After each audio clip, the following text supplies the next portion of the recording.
இறுதி சுற்று அப்படிங்கிற படத்தை டைரக்ட் பண்ணதன் மூலம் ரொம்பவே ஃபேமஸான ஒரு டைரக்டர் தான் சுதா கே பிரசாத். இறுதி சுற்று படத்தோட வெற்றியை தொடர்ந்து அவர் எந்த படத்திலையுமே கமிட் ஆகாம இருந்தாங்க அப்படின்னு தான் சொல்லணும். தற்போது சூர்யாவை வச்சு தன்னோட அடுத்த படத்தை இயக்கிறதாக செய்திகள் வெளியாகி இருக்கு. மேலும் மாதவன் ரித்திகா சிங் நடிப்பில் கடந்த வருஷம் வெளிவந்த இறுதி சுற்று படம் ரொம்பவே பெரிய அளவில் வெற்றி பெற்றது. அது மட்டும் இல்லாம குத்து சண்டையை மையமாக வைத்து வெளிவந்த படம் அப்படிங்கிறது ரொம்பவே குறிப்பிடத்தக்கது. இந்த நிலையில தற்போது தானா சேர்ந்த கூட்டம் அப்படிங்கிற படத்துல ரொம்பவே பிஸியா நடிச்சிட்டு வராரு நடிகர் சூர்யா.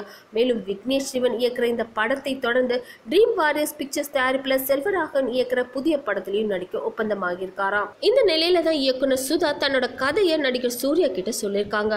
நடிகர் சூர்யாவுக்கும் இயக்குனர் சுதா சொன்ன கதை ரொம்பவே பிடிச்சு போயிருக்கிறதா சொல்லப்பட்டிருக்கு. அது மட்டும் இல்லாம நடிகர் சிவகார்த்திகேயன் கிட்ட கூட தன்னோட கதையை சொல்லி ஓகே வாங்கியிருக்காங்களாம் இயக்குனர் சுதா. அதனால இயக்குனர் சுதா தன்னோட அடுத்த படத்துல யாரை நடிக்க வைக்க போறாங்க அப்படிங்கிறத இயக்குனர் சுதா வாயை திறந்து சொன்னாதான் அதை பத்தின உண்மையான தகவல்கள் வெளிவரும் அப்படின்னு சொல்லப்படுது.